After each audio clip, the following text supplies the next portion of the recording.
Nous allons étudier le DAF, même Aleph dans Masachet, Baba Metsi'a, nous reprenons la Mishnah à la fin du DAF, Meim Amud Bet. Une nouvelle Mishnah qui va parler de celui qui a déplacé un objet et qui, pendant ou après le déplacement de l'objet, il est gardien, donc il le déplace, et avant ou après, l'objet est perdu ou volé, et on va justement parler de la responsabilité de cette personne. Celui qui laisse donc un tonneau chez son prochain à garder, et ici on nous dit que on n'a pas précisé qu'il y avait un endroit où il devait être gardé. Donc il a laissé chez la personne sans qu'encore une fois, on demande à ce que l'objet soit gardé à un endroit particulier. Et tu étais là avec Nishtabra, et l'objet a été déplacé, il s'est cassé. Omitor, imitor, Yado Nishbera, si il s'est cassé pendant qu'il était dans sa main, et les Tsorko, et qu'il déplaçait l'objet ici, donc le tonneau, pour ses propres besoins à lui, le gardien, Chayav, il est Chayav. Une les Tsorka, si c'était pour le bien-être du Chavid du tonneau, pas tôt. Il a voulu protéger le tonneau, par exemple, d'un dégât. S'il l'a déplacé qui s'est cassé, il n'est pas chayav. Maintenant, on nous dit, im misheinicha nishbera, si le tonneau s'est cassé une fois qu'il a été posé, il a été reposé, à ce moment-là, on nous dit quoi? Ben, les tzorko, ben, les tzorka, quelle que soit, quelle qui était la volonté de la personne lorsqu'il a déplacé pour lui-même ou pour le bien-être de l'objet, pas tour, il est dispensé. Donc si on regarde bien finalement cette partie de la Mishnah, on nous dit finalement que quand est-ce que la personne est chayav? Pendant le moment où l'objet est dans la main de la personne, pendant qu'il est en cours de déplacement dans la main de la personne, et à condition qu'il le fasse pour lui-même. Si l'objet a déjà été reposé ou qu'il le fait, que l'objet est encore dans ses mains mais qu'il le fait pour l'objet, il est dispensé. Donc on a dit les deux conditions pour qu'il soit chayav. Pour l'instant, c'est le fait qu'il soit encore en cours de déplacement et que le chômeur le fasse pour lui-même. Fin de la Mishnah, Yichadula Ba'ali Makom, dans le cas où on a laissé l'objet à garder, donc ici un tonneau, et qu'on a dit et je veux qu'il reste dans cette pièce, à ce moment-là, le din change. Makom, il l'a déplacé, il s'est cassé. Ben mitor yado, ben mitor, ben mishenicha. On ne fait pas la distinction entre le cas où l'objet est encore dans les mains, où l'objet a été reposé. Chayav, les sorka pato. Si c'est pour lui, il est chayav. Sinon, si c'est pour l'objet, il est patour. Donc on nous dit cette fois ici que ça dépend plus est-ce que l'objet est en mouvement ou pas. Ça dépend simplement si c'est pour lui ou si c'est pour l'objet. Alors la Gemara, justement, on va essayer de comprendre comme qui va cette Mishnah. Et avant cela, la Gemara va apporter deux avis.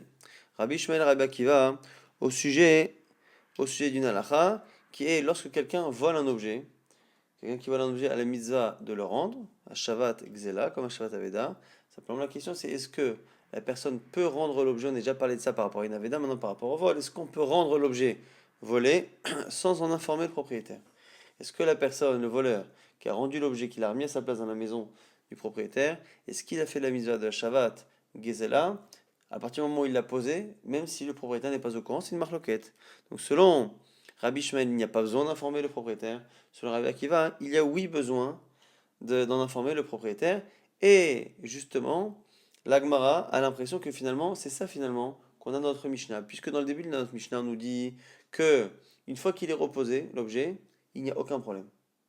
Il n'y a aucun problème, on ne pourra jamais être chayav. Et à la fin, on voit que même si l'objet a été reposé, on est chayav en fonction que la personne ait une kavana pour elle ou pour lui. La Gemara va avoir l'impression finalement que le début de la Mishnah est comme Rabbi Shmuel et que la fin est comme Rabbi Akiva, puisque finalement au début on a l'impression qu'on autorise tout à partir du moment où l'objet a été remis à sa place, même si ici c'est pas un voleur mais c'est un chômeur. Et le chômeur, comme on verra par la suite ici, c'est un chômeur qui, parce qu'il déplace l'objet alors qu'il n'en a pas le droit, puisqu'il le fait pour lui-même, il est considéré un peu comme un voleur. Donc c'est un voleur, mais s'il l'a remis au début de la Mishnah, on voit que c'est bon, ça a l'air comme Rabbi Ishmael. Quand on voit qu'à la fin de la Mishnah, on nous dit l'inverse, c'est que c'est comme Rabbi Akiva. Donc on va dire Hamani, qui est notre Mishnah? Rabbi Ishmael, c'est comme Rabbi Ishmael, Amar, qui pense, Lobaïnan, Dad Be'anim, qu'on n'a pas besoin de faire connaître au propriétaire le retour de son objet qu'on lui a volé. Netanya Senbraïta. Hagonev Tale Minaïda, celui qui vole un élément d'un troupeau, et c'est là Minakis ou une pièce d'un portefeuille, et bah, comme Sheganav Yachazir, il rendra l'objet à l'endroit où il l'a pris. Divrei Rabbi Shmuel, selon Rabbi Shmuel, donc qu'on dirait que c'est la seule chose qu'on lui demande, c'est de le remettre à l'endroit, sans plus. Rabbi Akiva, mais Rabbi Akiva pense que Tsarir Da'at Be'alim, qu'il faut l'accord, en tout cas la connaissance du propriétaire de ce retour de l'objet, sinon la mitzvah n'est pas faite.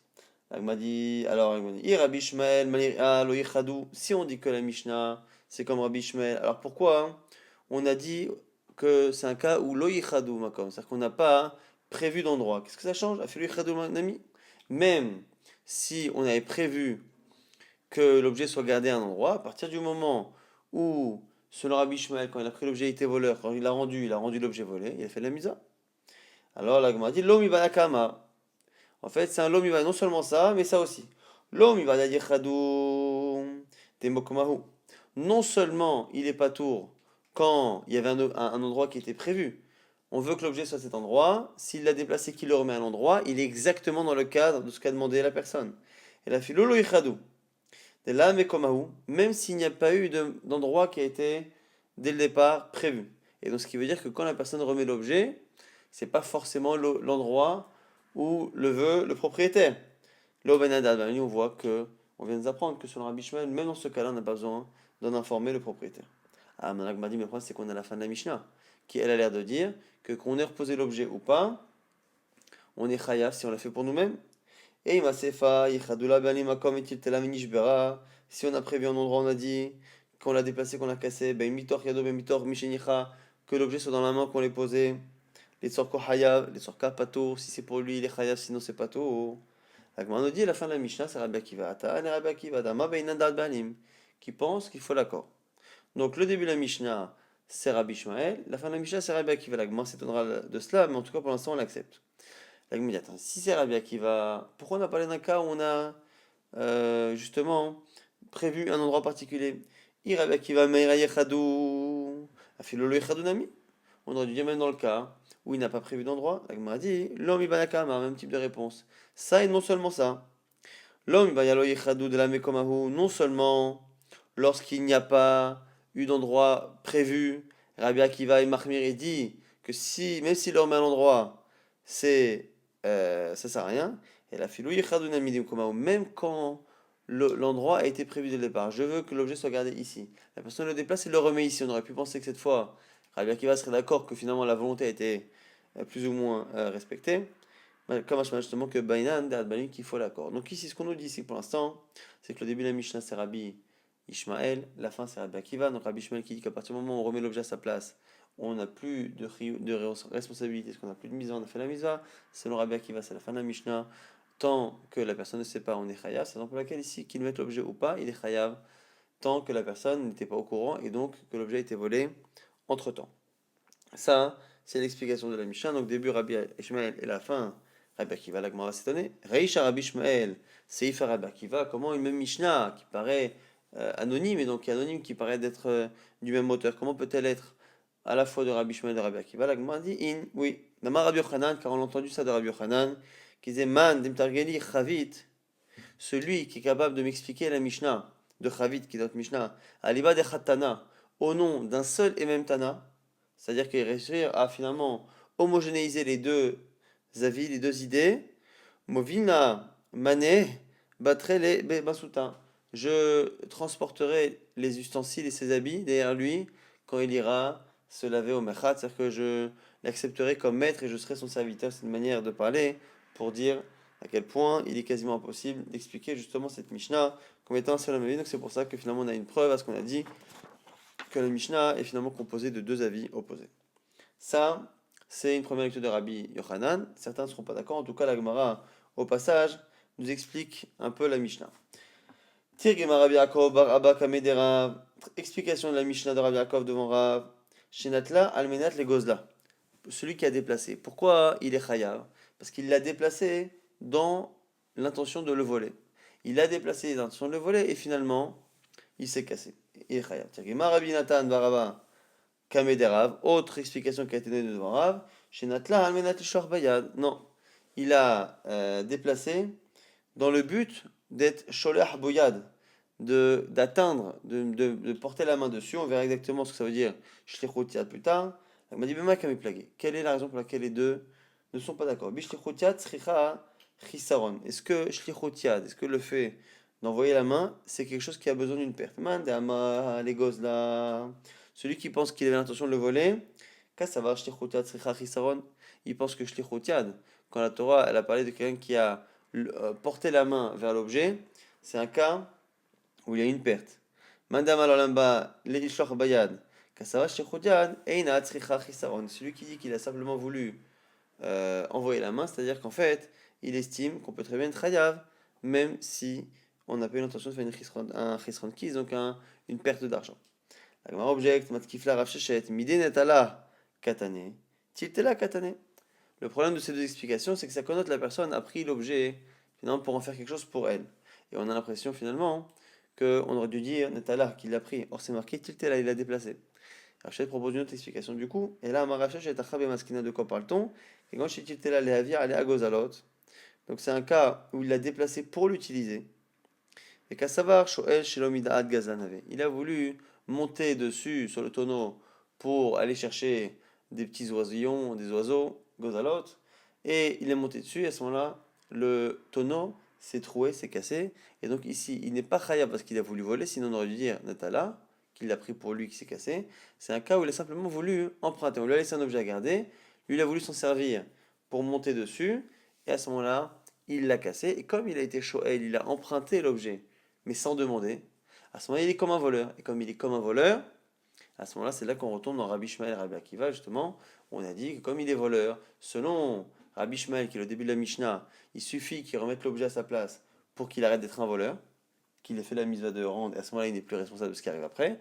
Si on pense comme Rabbi Akiva, qu'il faut absolument faire connaître au propriétaire le fait que l'objet volé revienne, à ce moment-là, ça dans le cas de la Mishnah, on voit qu'il est chayav.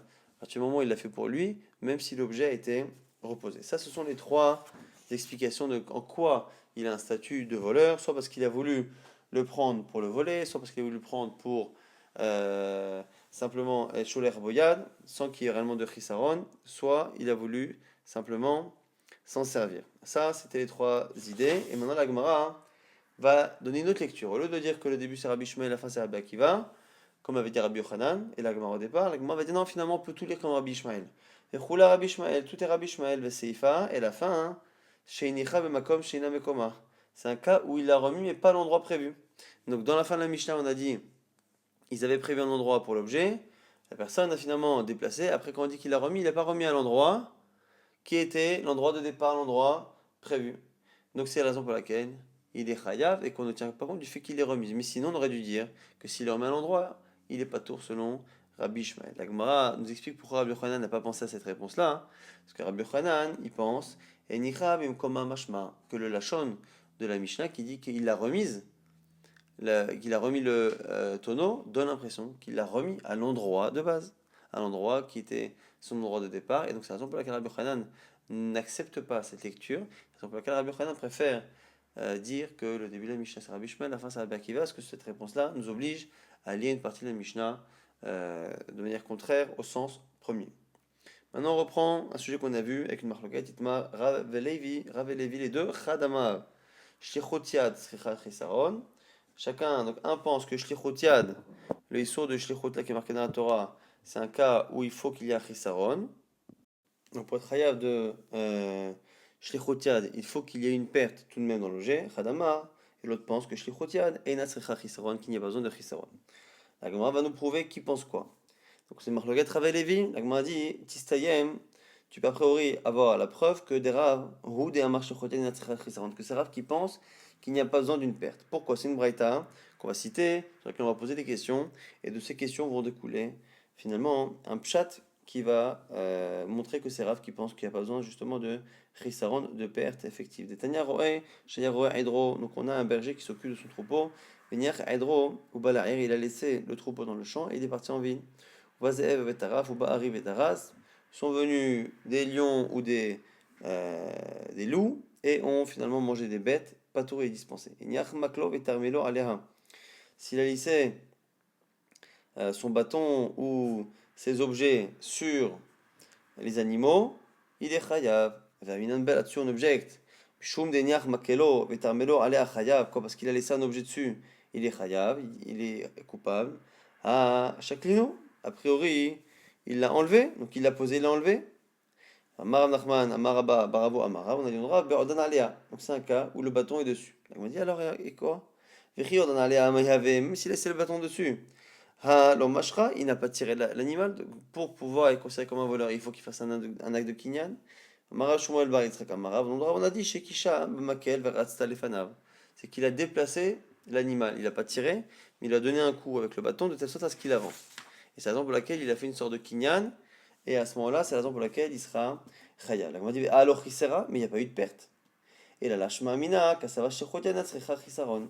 Tu vois bien ici que shlichotiad, le fait d'avoir utilisé, donc il avait un troupeau à garder, et à un moment donné, il a utilisé l'animal en le faisant avancer, en lui donnant un coup, même si l'utilisation de l'animal ne lui a pas fait perdre de valeur, on voit qu'il est chayav, que ce geste-là de faire avancer est un geste de kinyan, et on voit en tout cas que selon Rav, il est chayav de l'envoi, que shlichotiad et natzrecha chisaron n'a pas besoin d'un chisaron. La Gemara dit Ema, Shikri Shabem Makel. La Gemara dit mais non, c'est pas une preuve, peut-être que l'animal a été blessé avec le bâton. La Gemara dit la preuve des kaname des katane, Shikri Shabem Makel.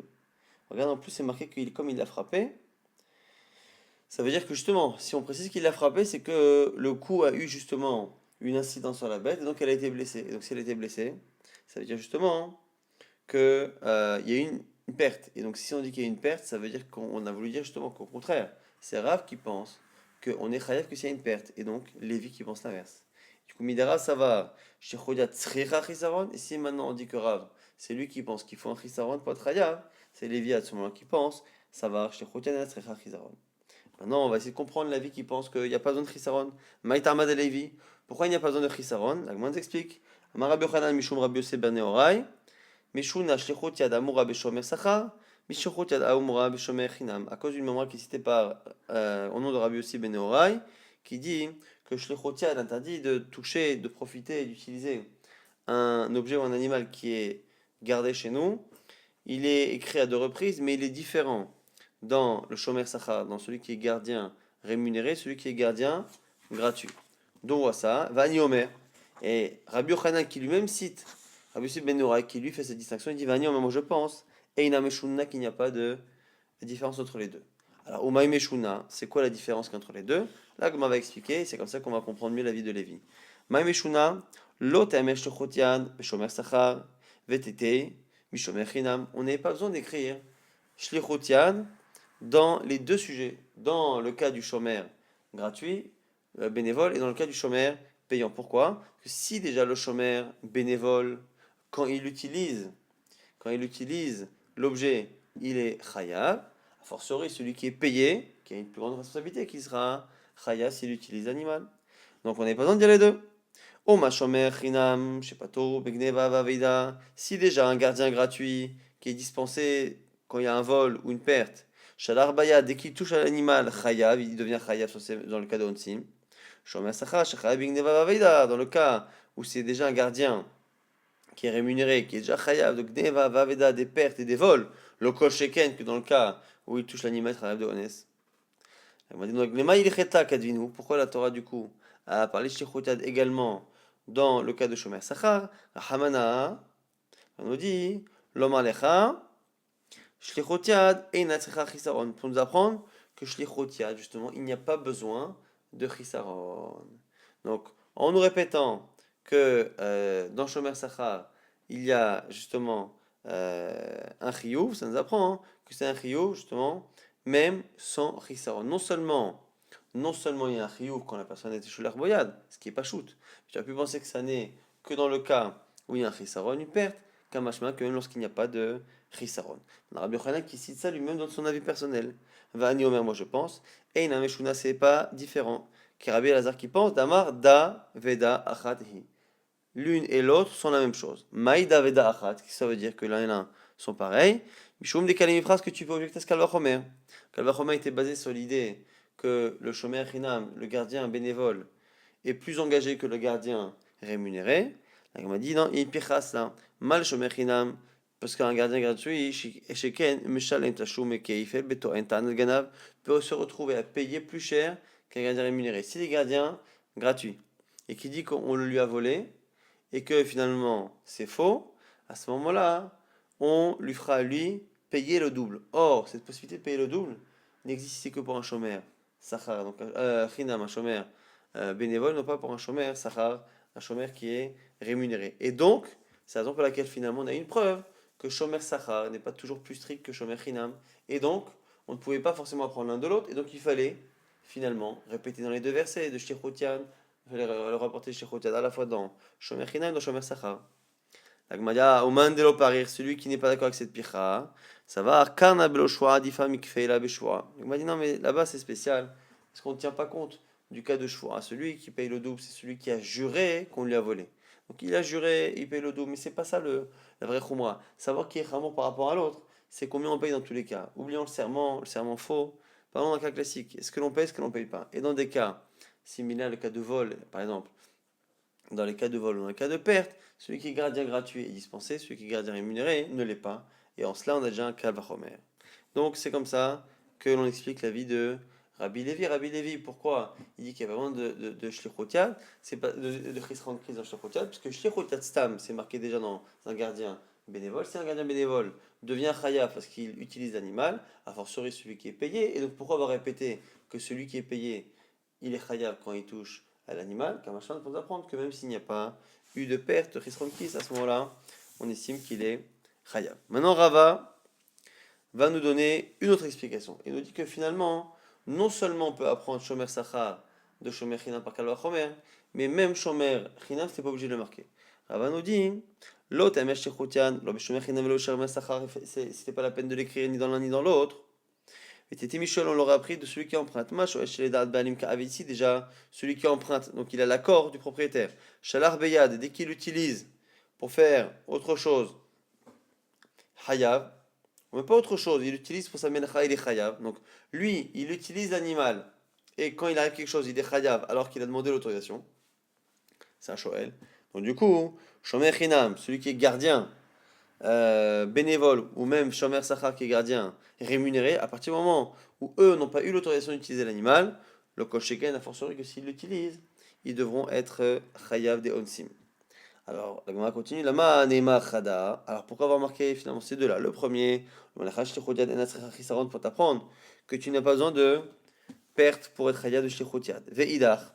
Et l'autre, chez l'automar, d'ailleurs, la vominadine, liot kenidon, pour ne pas appliquer le din de Dayavol et la vominadine. D'ailleurs, la vominadine, c'est que lorsque l'on apprend une halakha d'un sujet, par kalva chomer, on ne peut pas, quand on prend un sujet, on est obligé de prendre ses coulottes, a priori c'est chumot. C'est-à-dire, on ne peut pas apprendre d'un cas et qu'à la fin le cas qui a appris de lui soit plus strict. Donc on ne peut pas aller plus loin. Et donc on aurait appris une coula qui est dans Shoel. Pourquoi ma Shoel bébé alim patour?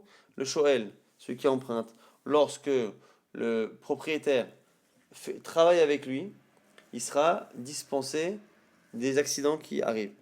J'aurais pensé dire la même chose pour le cas du gardien bénévole et du gardien payant, patour, et en fait non. Et donc comme on ne veut pas apprendre cette coula dans Shoel, c'est pour ça qu'on a besoin du deuxième verset. Donc selon Rava, le premier verset pour m'apprendre qu'il y a besoin de Chesron Kis, et le deuxième verset pour m'apprendre que la coula qui est dans Shoel, et qui Shoel est à l'origine encore une fois de ces deux halachot qu'on est en train d'étudier, malgré qu'il y ait là-bas cette coula, ici, on ne peut pas l'utiliser. Maintenant la Gemara, il dit que selon Rav, on apprend deux choses.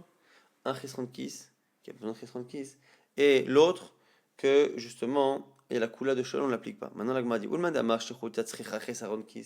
et celui qui pense que Shlichotat, il faut Chesaron Kis. Donc il y a un des deux limonim qui est en trop.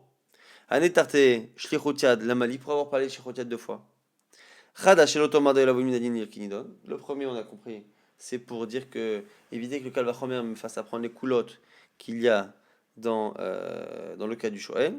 Ve'ida l'Echdetania. Et l'autre, comme l'Amraïta, qui dit Venikrava la Bait el Elohim. C'est marqué là-bas, hein, justement, que le Shomer, il s'approchera. Non, mais là, le propriétaire s'approchera une fois que le chômeur a juré, le propriétaire s'approchera, il dira devant les juges et l'Elohim. Alors, l'ishvoa, attends, mais l'ishvoa ona el aledin. La question c'est est-ce que le propriétaire, lorsqu'il vient, qu'il s'approche devant les juges, est-ce que s'approcher devant les juges, c'est donner son avis, ou est-ce que venir devant les juges, ça veut dire jurer? La Gemara nous dit on a vu par ailleurs Shechotian, et c'est marqué aussi dans l'autre endroit. Donc, Imlo Shalach Yado Bimlechet Chereu, Imlo Shalach Yado Bimlechet Chereu. Donc, dans deux endroits différents, c'est marqué dans Shomer Sachar et c'est marqué dans Shomer Chinam. Mal et Alan, de la même manière que dans le cas du Shomer Sachar, c'est les Shvoa, Af, Kan, les Shvoa, là aussi, pour la joie. Donc c'est pour nous apprendre qu'on apprend finalement de Shomer Sachar, qu'il y a une choix même dans Shomer Chinam, c'est la raison pour laquelle on a besoin finalement de ces deux psukim. On va rapidement résumer ce qu'on a vu dans ce daf. On avait une Mishnah très intéressante qui nous disait que celui qui était gardien et qui utilisait l'animal, on a dit, on l'utilisait pourquoi? Soit l'ishloch boyad pour l'utiliser et enfin le voler en partie, soit pour le voler entièrement. Ça, c'était les deux premiers avis. Et on avait vu un troisième avis qui était celui de Rav Shechet, qui disait que c'était un cas où il l'a utilisé pour justement monter dessus, ainsi de suite, et il s'est cassé. Et donc, quoi qu'il arrive, le fait de l'avoir utilisé et qu'il est devenu comme un shoel, comme un emprunteur, sans l'autorisation, ça lui donne un statut de voleur. Soit sinon, dans les deux premières explications, il a voulu le voler en partie, il a voulu le voler totalement. Donc soit parce qu'il a voulu le voler en partie, soit parce qu'il a voulu le voler entièrement, soit parce qu'il a voulu l'emprunter sans l'autorisation, ce qui s'appelle du vol. Dans ces trois cas, il a un statut de voleur, et comme il a un statut de voleur, il est chayav. Maintenant, en fonction de ça, on a deux lectures de la Mishnah. Soit le début de la Mishnah, c'est Rabbi Ishmael, et la fin, c'est Rabbi Akiva. C'est pour ça qu'au début, on nous dit que tant qu'il a remis à sa place, il est dispensé. Il est chayav quand il est en déplacement. Et à la fin, on nous dit que ça ne change pas. Parce que le début, c'est Rabbi Ishmael qui pense qu'un voleur est exempt une fois qu'il a remis l'objet à sa place. Euh, selon Rabbi Akiva, ça ne suffit pas. Ou il y en a certains qui veulent dire que toute la Mishnah c'est Rabbi Ishmael et dans la fin c'est spécial parce qu'il n'a pas remis à l'endroit de base, à l'endroit qui était prévu. Donc deux lectures sur la Mishnah. Est-ce que c'est une Mishnah qui est entre Rabbi Ishmael et Rabbi Akiva? C'est la lecture de Rabbi Yochanan, soit finalement tout est Rabbi Ishmael, mais ça dépend des situations. Ça c'était les lectures que l'on avait sur la Mishnah. Et on avait vu également une marloquette intéressante. Est-ce que, lorsqu'on parle de shlichut yad, le fait justement d'envoyer sa main et de utiliser l'animal, est-ce qu'il fallait qu'il y ait une perte effective ou pas pour que la personne soit chayevet? Et après, on avait vu que c'est une de shlichut yad est marqué à deux reprises dans la Torah, à la fois dans Shomer Chinam, dans Shomer Sachar. Pourquoi avoir besoin de ces deux choses-là? Et la conclusion à la fin de la Gemara, c'était que finalement, puisque quelqu'un qui emprunte est déjà chayav, à partir du moment où il utilise l'animal alors que c'est autorisé, a fortiori celui qui est simplement le gardien, qu'il soit un gardien bénévole ou gardien rémunéré qui n'a pas le droit, donc il doit être chayav. Alors pourquoi avoir répété à plusieurs reprises Imlosh al yado, Imlosh al yado? Un, pour nous apprendre qu'il doit jurer même lorsqu'il est Shomer Chinam, gratuit. Et un autre pour nous dire que justement, selon certains, parce que Shtichotiad, il faut Chisron Kis, et selon l'autre, c'est pour nous apprendre que les coulottes qu'il y a dans Shoel, on ne les apprend pas dans les dîmes de Shomer.